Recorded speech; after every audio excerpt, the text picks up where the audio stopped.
यूपीआईटीआई theory classes में एक बार सभी लोगों का फिर से स्वागत है।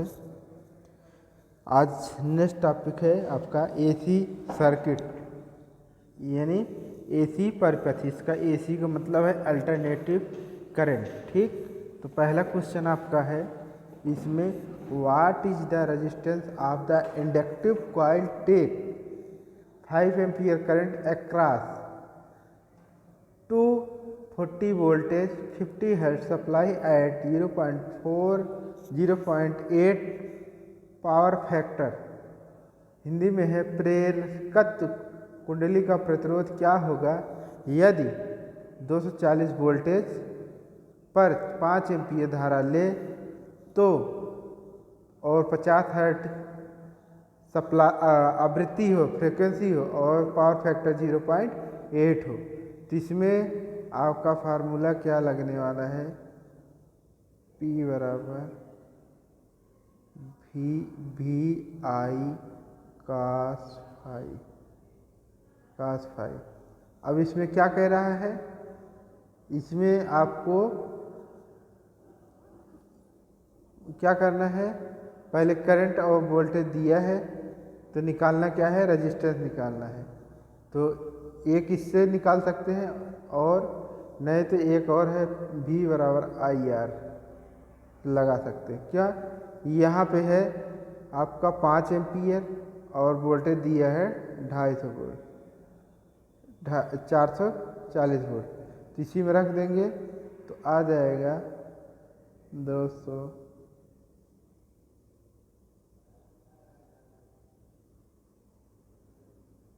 इसमें रखेंगे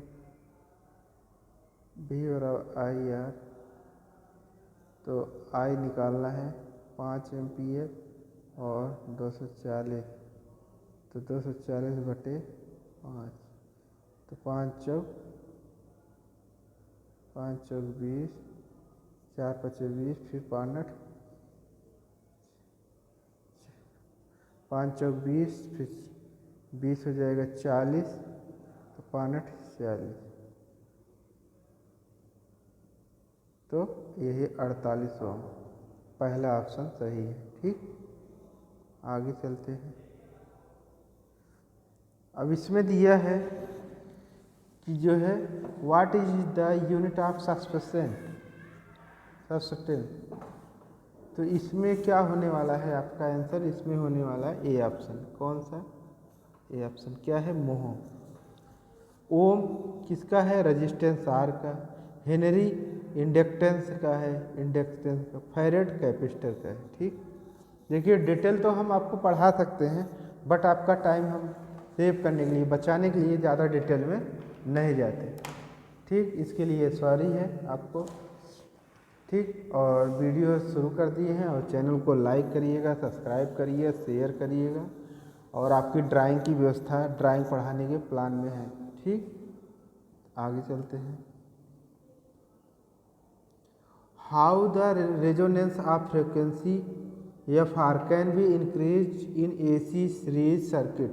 AC श्रेणी परिपथ में अनुनाद आवृत्ति को कैसे बढ़ाया जा सकता है। ठीक, तो तीसरे में क्या होने वाला है, बी ऑप्शन सही होने वाला है। क्या होने वाला है, बी ऑप्शन।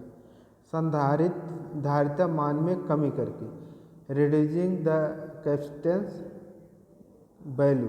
ठीक, ये है आपका, यही आपका सही होने वाला बी ऑप्शन। ठीक, प्रेरकत्व की वृद्धि नहीं करना है, समान संधारित्र में वृद्धि नहीं करना, प्रतिरोध में नहीं करना। ठीक,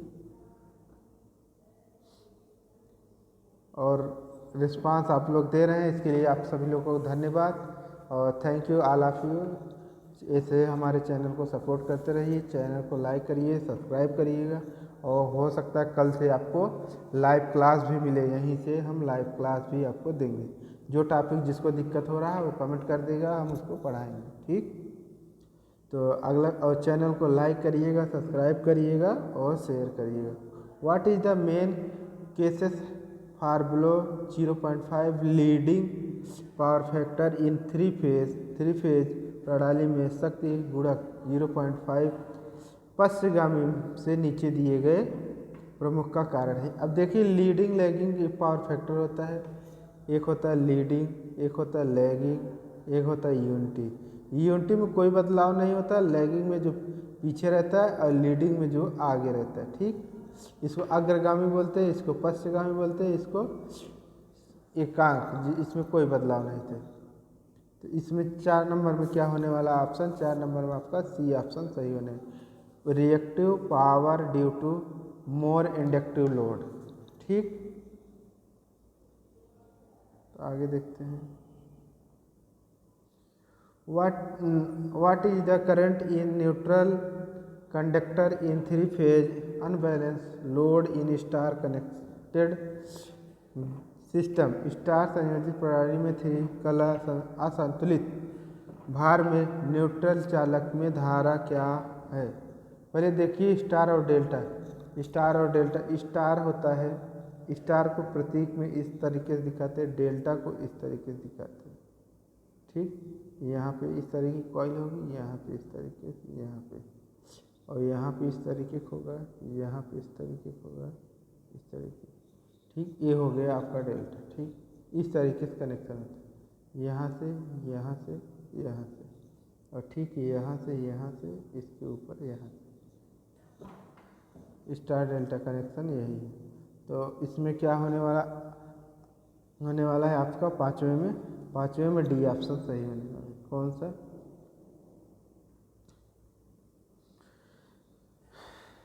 laser than lowest current in any one of the phase. ठीक, तो यही आपका डी ऑप्शन सही है।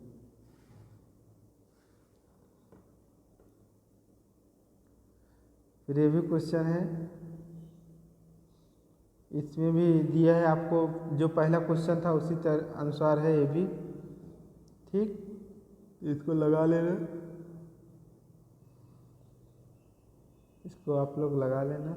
इसका आंसर दे रहे हैं, बी ऑप्शन सही है। ठीक, जो पीछे जैसे करवाए हैं वैसे है, same. What will be the reading of 2 watt metre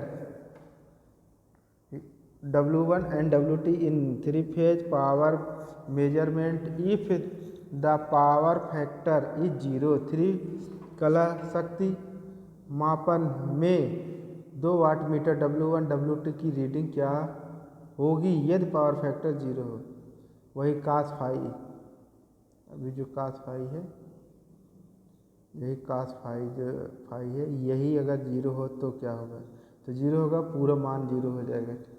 0 हो जाएगा, cos 0 हो जाएगा, तो 0 का मान होता है जो है 1 होता है, तो वही सेम रहेगा वैल्यू जो रहेगा। तो इसमें क्या होगा, 7 में सी ऑप्शन सही होने वाला। कौन सा, सी ऑप्शन, ये वाला,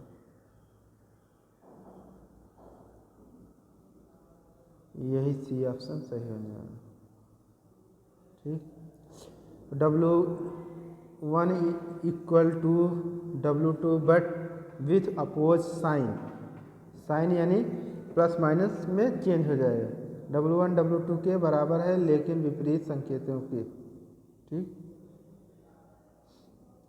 अब इसमें देखिए वोल्टेज RMS के लिए वोल्टेज का अधिकतम मान क्या होता है। इसका RMS R है, रूट मीन स्क्वायर। इसका फुल फॉर्म बहुत पूछता है, वर्गमूल माध्य। ठीक, इसका फुल फॉर्म बहुत ज़्यादा पूछता है। तो इसमें कौन सा आंसर होने वाला, सी ऑप्शन सही होने वाला।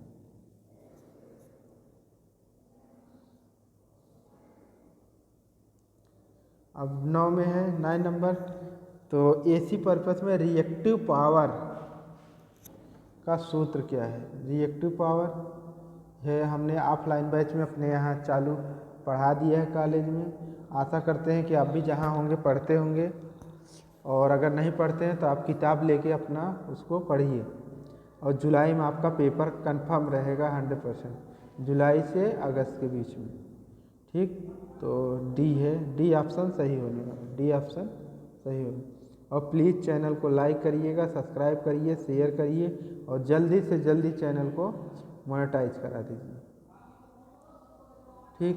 Calculate the impedance of the circuit R बराबर R equal to 5 ohm, XL 36 ohm, 36 ohm, XC 24 ओम।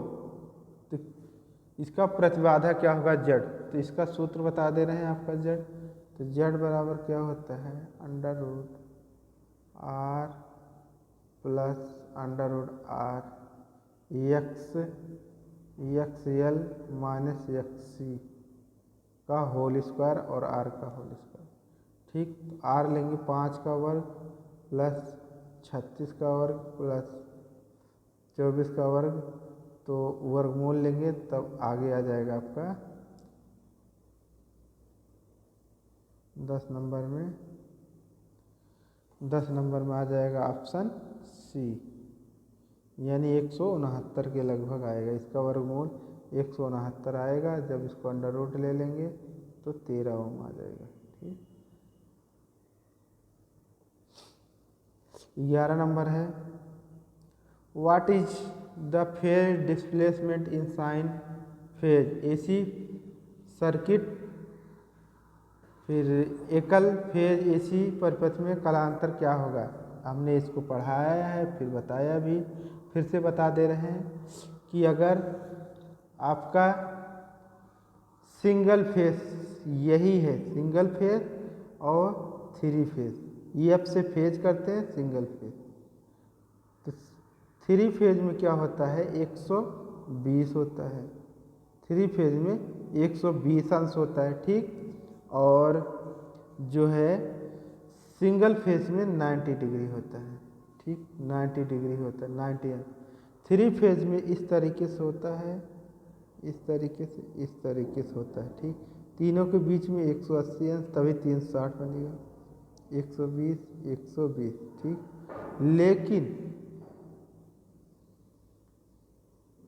लेकिन जो सिंगल फेस होता है वो इस तरीके से होता है, इसी के बीच में 90 डिग्री होता है। ठीक। अब आपको आशा करते हैं समझ गए होंगे। यानी सिंगल फेस हमारा यही है 90 अंश, और 3 फेस कितना है 120 अंश। ठीक।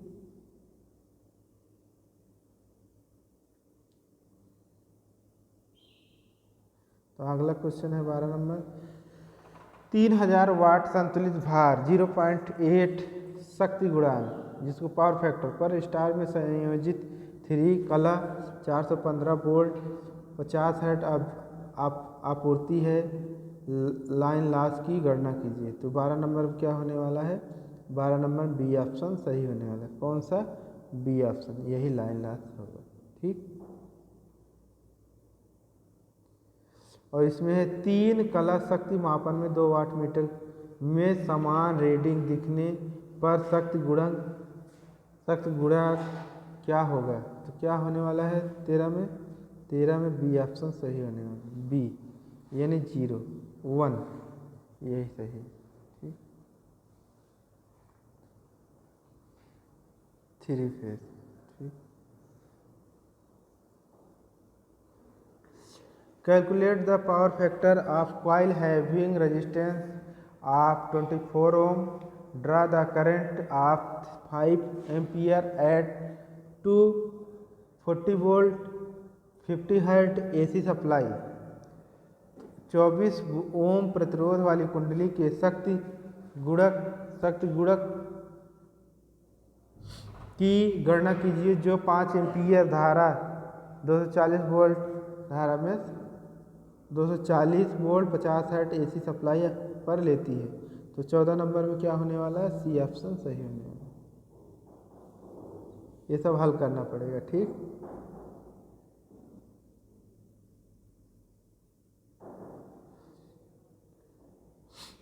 तो इसमें है प्रतिरोध का मान है 15 ओम, एक्स जिसको प्रतिघात बोलते हैं, परिणाम रिजल्टेंट परिणाम प्रतिघात है 20 ओम, और फ्रीक्वेंसी आवृत्ति कितना है 50 हर्ट्ज, और वोल्टेज कितना सप्लाई है 24 वोल्ट। तो इसको हल कराएंगे, अभी छोड़ दे रहे हैं, लेकिन ये सब क्वेश्चन एक बार फिर से हल कराएंगे। तो इसका आंसर कितने होने वाला है, बी ऑप्शन होने वाला है।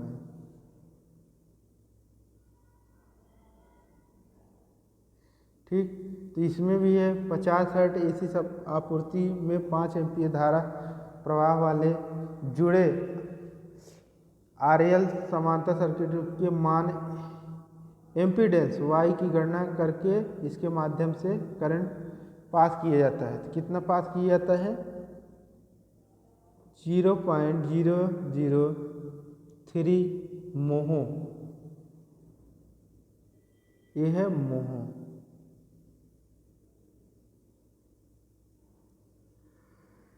ठीक, तो सिंगल फेज कलर आरसी समांतर परिपथ में लाइन आईएल की गणना कीजिए। अब इसमें आपको पहचानना है, कैपेसिटर है, रेजिस्टेंस है, सप्लाई है।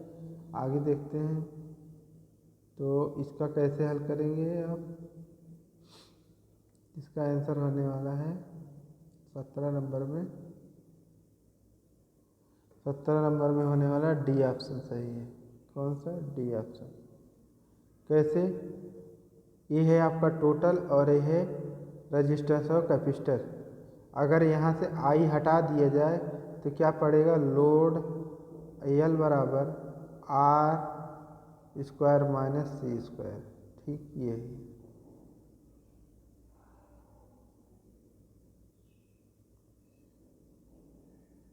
How the low power factor can be improve in AC circuit. AC purpose में कम शक्ति गुणक पावर फैक्टर को कैसे बेहतर बनाया जा सकता है। तो कैसे बेहतर बनाया जा सकता है, by connecting resistance in series में, by connecting capacitor in series में, by connecting inductor in series में, by connecting capacitor in parallel में। इसमें सीधा सीधा सब बोला है कि इसको रेजिस्टेंस को सीरीज में जोड़ते हो, कैपेसिटर को सीरीज में जोड़ते हो, इंडक्टर को सीरीज में जोड़ते हो या कैपेसिटर को पैरेलल में जोड़ते हो। तो इसमें क्या करोगे, पहले सबसे पहले 18 नंबर में, तो 18 नंबर में डी ऑप्शन सही है। क्या करोगे, कैपेसिटर को हम पैरेलल में जोड़ेंगे। कैपेसिटर कभी सीरीज में नहीं जुड़ता है लेकिन ज़्यादा करके जो है पावर फैक्टर को इम्प्रूव करने के लिए हम पैरेलल में जोड़ते हैं। और कैपेसिटर पैरेलल में किस तरीके से होता है, इस तरीके से 1 2 3 और ये हो जाता पूरा यहाँ पे सप्लाई C1 C2 C3। ठीक,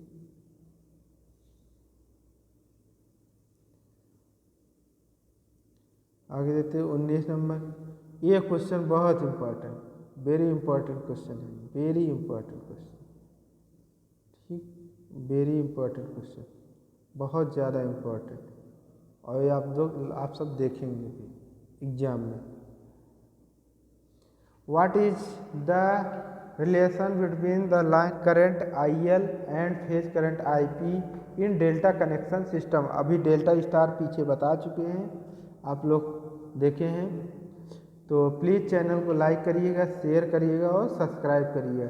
डेल्टा से जुड़े प्रणाली में लाइन धारा IL और फेज धारा IP के बीच क्या संबंध है।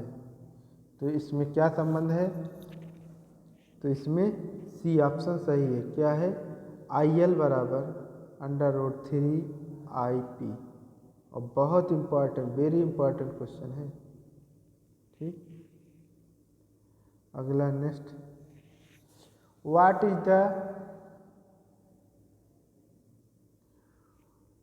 Is the purpose of phase sequence meter. Colour sequence meter का फेज सीक्वेंस मतलब ये किसी के बीच में डिस्टर्बिंग नहीं हो, अनबैलेंस ना होना चाहिए।